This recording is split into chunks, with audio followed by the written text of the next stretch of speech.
how the club functions, how it works behind the scenes, then we'll be successful. You know, because we do have, as you say, the foundations in place for us to be able to springboard. Matt, please do jump in as well on this question, but what is the philosophy, the identity going to be with Walsall? Start with you, Jamie.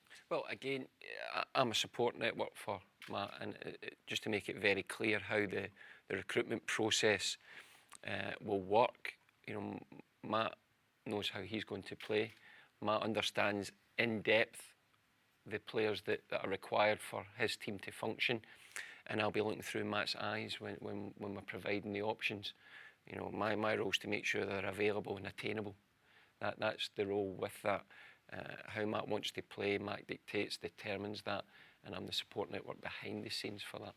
If I could jump to you on that, Matt, the philosophy and the identity, I think, is an important thing for Walsall, because I think arguably in previous seasons they haven't had that. I think when I look at what my identity is as a coach, I want to see players take risks. I want to see players giving everything they have. Yes, accepting mistakes, but more importantly, it's about trying to build a brand of football and a philosophy that the fans are proud with, that they want to come and watch, that isn't the old archetypal back to front football really quickly. I want players that are comfortable on the ball. And look, is it difficult to find those types of players? Maybe. But I think that what we do have here now is a very clear vision of how the next 12 months will look in terms of a playing style on the pitch. And I'm excited for the fans to see it. Is it going to take time? 100%. A lot of new ideas for players to take on board. But that's where we're exceptionally fortunate, where we have a fantastic training facility where we can spend a lot of time on the grass, and we can also spend a lot of time in the analysis room, helping the players to learn and understand their new roles and responsibilities. Thank you both. Lee, it's good to see you. If I could just ask, in terms of the last couple of seasons, you've obviously come into ownership of the club and had a very difficult time with COVID, of course. Is there anything you've learned, or anyone within the club has learned over the last couple of years that you're going to take forward into this season? Yeah, I think you learn a lot from adversity, Liam. I think you learn that the club has sustained itself extremely well. You know, I think if you look at the results we announced in this very room last week and the results we I think will achieve this year, we have a very sustainable business model. What we have not achieved is what I wanted to achieve on the pitch. Off the pitch, absolutely fine. On the pitch, we have not got it right in the way that I'd hoped over the last couple of seasons that I've been the chairman, which is why I've been pretty radical in making the changes from Jamie and Matt and Neil, because we have the basis of great success, but we haven't yet brought it onto the pitch. And you know, my focus from now on, having survived COVID, and you know, I've said before, and I'll say it again, the real test of COVID is not during the pandemic; it's after it. That's when the financials will really hit. And I need to make sure that we are in a position to be able to withstand that going forward. We've done that, and now I can shift my attention to making sure that we are successful on the pitch, because we're successful off it. And the fans, you know, have a passing care about what happens off the pitch. What they really care about is what happens on that green thing out there on a Saturday afternoon. And we haven't yet given them anything to be really, we have the odd moment, really excited about, and that's where my attention is going to be focused on from now on. Have I been preoccupied with making sure the club survives through the COVID crisis? Probably. But having done most of that work, then we can shift our attention to making sure that that stadium gets full next year, and that the football we're watching is pretty damn good. You know, and you mentioned I watched the playoff final yesterday. You know, and huge congratulations to Morecambe, but I was sitting there thinking, why the hell isn't that me? Because it should be. You know, we've got considerably more resource than they've got. And yet they have got to League One, and it should have been us. So I'm sort of impatient, but sensibly so. You know, we've talked about promotion this year, and that's I think that's a meaningful target for us. But what I am certainly looking for is a significant improvement. I'm not going to sit here as chairman in 19th place. It's madness. You mentioned there about the funds. Is there healthy funds available? Is it still top 10 as you described it last season? It is. And let me just remind everybody that I am sick and tired of being asked about funds, you know. Yes, the answer is yes. There are funds available. We have a competitive and will have a competitive budget for this year. But the team that got promoted yesterday didn't, and yet they got promoted. And it's about the whole infrastructure. It's about the quality of the management team. It's about the recruitment process. It's about a whole myriad of things, of which one of them is a playing budget. And the playing budget is going to be fine. We cannot use that as an excuse for failure. And I won't allow us to use that as an excuse for failure. Everything else, we're just spending a considerable sum of money on the training ground because we have a drainage problem there. That's a significant value. But it's part of the whole playing budget of the football club. It's just not going into a player's bank, but it's helping them be successful. So it's not just about the playing budget. We get fixated by that. You know, what's the playing budget? Well, it's just one of those elements that leads to a very successful football club. And I'll make sure that we have sufficient, never to use that as an excuse, because Morecambe didn't. Just one final one on the financial side, forgive me.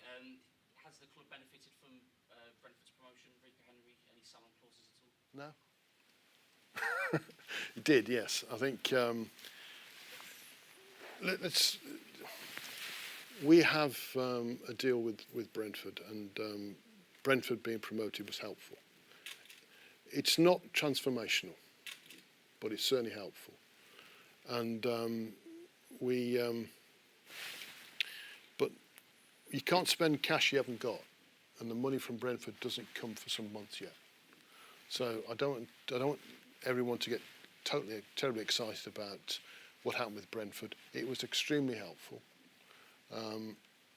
It's no more than that. So I don't want anyone to think it's transformational for the football club, but it's certainly helpful, and I was extremely pleased when Brentford got promoted. So it is helpful.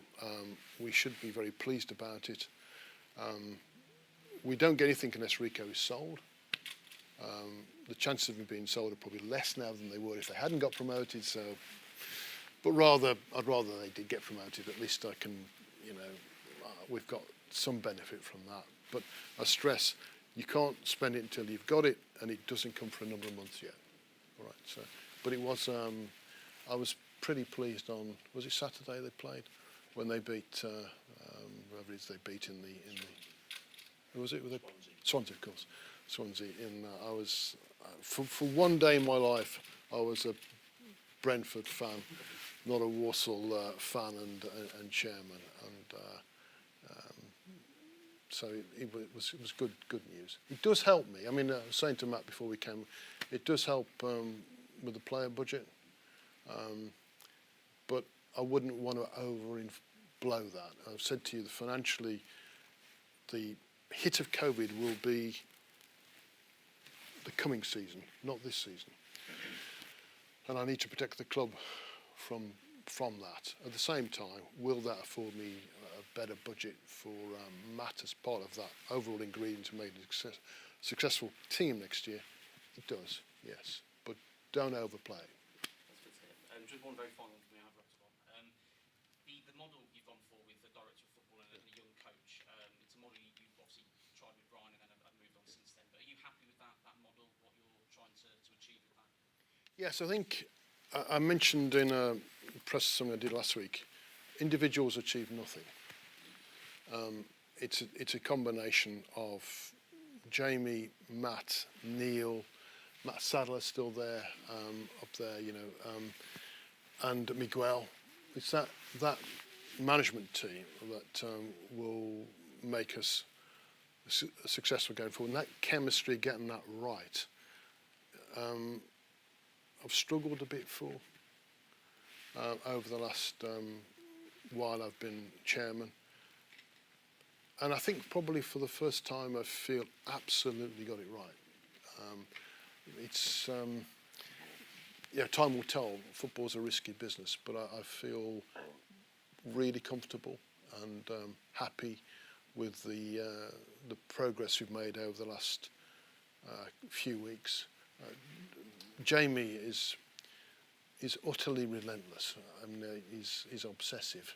I've met anybody who works harder than Jamie Fullerton does. And I asked him to become a sort of shock to the club, leave no stone unturned, be as radical as you feel you need to be, and if I as chairman are getting it wrong, then tell me. And that's what he does. He mentioned he supports me, he supports Matt, he supports the board in making sure we make good decisions, and he is relentless in that pursuit. And I've learned that over a period of just 4 weeks, 5 weeks. And it's different. We've never had that. Well, not for many, many years. We had that almost relentless pursuit of something. And coupled then with Matt and Neil, I'm really looking forward to the season. Just one very final one, apologies, Josh. You reminded me about Matt Sadler. Matt, if I could ask you about him, is he's a player coach at the moment? Is he going to stay in that role? And is Mike Taylor also going to stay in the goalkeeper role as well? Yes to both. Matt will be up here this afternoon. He's very much pivotal to the way that we're going to do things this season. He has, again, you talk about people having strengths that maybe you don't. He understands this football club. He's got a real connection, and I think that's vitally important. So, Matt is somebody that will be part of the staff, along with Mike. Mike has obviously been at this football club as well for a period of time. Hugely successful career, and somebody that I think our goalkeepers are exceptionally lucky to have in terms of his knowledge and his understanding of the game. So, I'm very excited to work with both those guys, along with Neil and myself. Brilliant. Thank you for your time, all three of you. Thank you. Afternoon, Matt. Let's start with you. Obviously, you spoke to Liam about what you want to see from the players, but have you felt on a style of play how you want your team to play this season? I want us to play attacking, free-flowing football where it's imperative the players understand their roles, they understand the responsibility, and they know their job. I've played in many teams where there are areas maybe you're not sure on, and I think what part of the role of the staff will be to make sure that each and every player understands their job and to go and do their job, because sometimes you try and maybe do somebody else's. And I think what's important is that the players understand the identity. Look, it's going to be tough. It's going to be hard work, and there's going to be a lot of time spent on it. But it's time that has to be spent, and there will be things that the players probably haven't seen before from us as a group of staff. We'll be asking things from the players that maybe they haven't had asked of them before. So it's going to be a learning process, but it's one that I feel with good players, and we have good players in the building. We're going to add more good players to that group. They'll understand, and once all the hard work of pre-season has been done, hopefully you'll start to see the identity on the football pitch. And when will that process start? When are you looking to start with the pre-season and getting the players back in? So we're just looking at it now. It'll probably be later on in this month, obviously. Want to have a good block of time with them. Where we're very fortunate, and I touched on it, is that we've got a really good training base. So we've got somewhere where we can go to work. The players will enjoy going to work. And ultimately, that's the most important time, the process, the training, the understanding of what's required from a new group of staff, of a new group of players. So yeah, it's going to be time consuming, but it's going to be really good fun. I'm excited to get to see the players, but that will be later in the month. Yeah, and obviously there was 8 players released at the end of their contract, so you've got a relatively small squad at the moment. Does that worry you in terms of recruitment going forward this summer? No, that excites me because it allows the football club to sign players that fit in with the philosophy of the football club first and foremost, and then of us as a group of staff, how the way that we want to play. So no, I'm really excited about that. Jamie and I have spent countless hours of phone calls, meetings, to identify the right targets. But I'll stress again, the right target is the right person. The football aspect, yeah, that's obviously hugely important. But the fans deserve good people out there representing them, wearing the shirt for them on a Saturday, and that's what, between us, and again, the chairman touched on Jamie's relentlessness. Yes, it is very relentless. But if you want something in life, you have to make sacrifices. And I believe that as a group now, we'll all have to make sacrifices to be successful. But yeah, I'm very excited. Yeah, and when you was at Spurs, you had players like Harvey White and Dane Scarlett made their first team debut. Is that something that you'd be looking to do at Walsall with the academy players? I hope so. And along with Jamie and Miguel, in terms of, trying to get that link and establish that link a bit better between the academy and between the first team. That's vitally important because you've got players now in the youth team, you've got players now in the younger age groups here who could go on to be potential stars for Walsall. But it's imperative that they have a platform. So our eyes as the senior coaches will be vitally important, that we get to see the players, but also conversation and having that open dialogue with all departments of the football club, and especially 100% with the academy. Yeah, and going forward, looking to the season coming up, fans have started returning to stadiums. How important do you think they will be in your role this season and the future? I don't know about you, but football for me, watching it in the last 14 months, has been really tough. I've really struggled with it, and that's from a fan's perspective. So to have fans back in stadium is massive. I mean, when you look at this football club and all the other football clubs, if we don't have fans, we don't have football. Yes, we have the game as it is on the pitch, but we don't have the atmosphere, we don't have everything that comes along with it. I'm a football fan, I'm sure the majority of you in here are, and I can't wait to get back to watch football myself, take my son, take my daughter and really enjoy a day out, but also to have fans back in this stadium will be immense, for not just for us as coaches, but more so for the players, because you feed off of that. It's the energy that they can bring, and that you can be the 12th man. And I know it's cliched at times, but I'm 100% in terms of my belief that that is correct.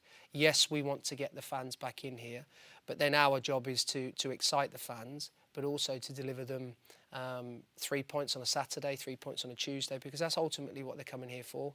Just remember that any football club, wherever it be in the country, is not that football club without the fans, without that connected with the players and with the staff. So I'm hugely excited to meet the fans, and hopefully we can get them back in their numbers, and before long the stadium will be packed out.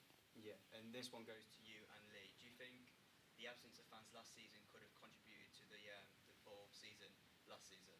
I think you'd have to ask the chairman. Yeah, I mean, I think it probably. I speak to the players, and they didn't enjoy playing without fans there. Though, I think some of the performances, I'm glad they weren't there. But I think it has. But there's a danger of using it as an excuse. It was the same for all clubs. None of us had any fans in. I think did that impact us more than other clubs? Possibly, but you could never know. Personally, I hated the season. I will never forget sitting in a 5,000-seater stadium at Grimsby on my own, watching us go 1-0 down to a scrappy goal, thinking, Jesus, can this season not end soon, please? It was really difficult. But I think I don't think it affected us any more than any other club, and if you claim it, you're making a bit of an excuse. The fact of the matter is, we underperformed as a squad last year for whatever reasons, and it's something we have to get out of. Yeah, if I stick with you, with Matt I do. I really do. I think it is exciting to have a bright young coach we get from Tottenham, coupled with with the team I've mentioned with Jamie and Neil and Matt and Miguel. There is no League One or even League Two club can match that, in my view. I think we've got it hopefully absolutely spot on right this time round. So, like Matt, I'm really excited for the season. If I'm honest, much more than I was last year, because remember last year we came out of 10 games. It was a truncated season, and COVID was rife. And I come out of this season ready for next with a much more exciting agenda than the one we entered last season with, which is a really worrying one. We're out of that. Well, we're not out of it, but we're a long way through it, put it that way. And I feel a lot more comfortable and excited about the season ahead than the one we finished a few weeks ago, which was difficult in all respects, Thank you. And Jamie, finally to you. Is this summer one of the most exciting for you in terms of recruitment, with it being a clean slate with the small squad that there is? Is this an exciting period for you? Yeah, I think it's exciting because it's a genuine opportunity to be successful. I reiterate what the chairman says about the staff that's been put together. I think that's really important. I think whether it's a team on the pitch or off the pitch, you've got to look for people that complement and supplement each other, both in skill set and personality and character. I think I'm the total Scotsman, obviously, to bring the humour up, I would suggest, having spoke with Neil and Matt. But in all seriousness, I think there is a genuine opportunity to be successful here, and that's exciting. And just to pick up on recruitment, what's really important is that you spend wisely. And the chairman obviously said about the budget, it's important that we spend it wisely, but more importantly, football is a risk, whoever you sign. And the reason to have a system and process and a strategy in place is to reduce that risk. Doesn't mean you always get them right, but you've got to get more right than you get wrong. And previously, I would suggest it's been a bit more ad hoc, as football is at this level sometimes, where we'll have a structure in place that Matt and I have been bashing through to divine it really well, to make sure that we reduce that risk, that we get the right characters and personalities in, along with the skill set that Matt, and I use those words regularly, whether be on or off the pitch, because again, that gives you a better chance of being successful. Yeah, and how is the recruitment process going? Have you managed to land anyone that you was hoping for early doors, or are you still finding players with Matt? Yeah, again, we're working hard, obviously. There's a time and place to reveal what we're doing and how we're doing it, because it's a competitive market. But let's just say the process is well and duly underway. And again, as Matt's mentioned, the amount of calls and contact that we're having on a regular daily basis throughout, 7 days a week, even though obviously Matt's officially starting today, he's been dual rolling to make sure that we're ahead of the curve, so to speak, and looking for no different from what I said regarding Matt's appointment. He was our first choice, the leading candidate, and we're delighted to get him. And that's the plan, the aim, and the drive regarding players also, position specific. Yeah, with Matt being the first choice and you getting him, does that make your job relatively easy in terms of recruitment going forward? It does. I mean, we've all echoed the importance of good people, and I think the chairman sets the tone. The leadership sets attitude and character and personality, and how you should be is a vital part of any level of success. But more importantly, for sustained success. So we look to build the club, not just assemble a team. And I think Matt's personality, character, and competencies give us that opportunity for us to be successful. So I'm excited. This is as excited as a Scotsman gets. So don't be fooled by my facial expressions. And I am. And Matt would probably say once, I'd spoken with the chairman and felt that Matt was the leading candidate. I think the phrase "dog with a bone" springs to mind. Would you agree with that? Yeah. because it is, because as a club we want to be successful, and when you identify whether it be a player or the coaching staff as the right people to drive it forward, then yes, and I don't think my job will be any easier. Just from a technical point, remember this year EFL clubs are capped in terms of how many players we can have. So, and we're all abiding by the same rules. So your playing squad can only be a certain number of players, and that's the same for us. It's the same for everybody in the EFL. So we will recruit up to that level, but we can't recruit because we're not allowed to recruit beyond that level. So it's more strict than in previous years in terms of what we can and cannot do. But they are free to recruit up to the limits that we have agreed with EFL for EFL clubs. You're welcome.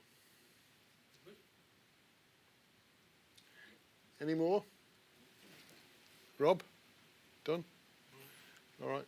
Thanks, guys. Thank you very much. Cheers. Appreciate your time. Thank you, guys. Thank you.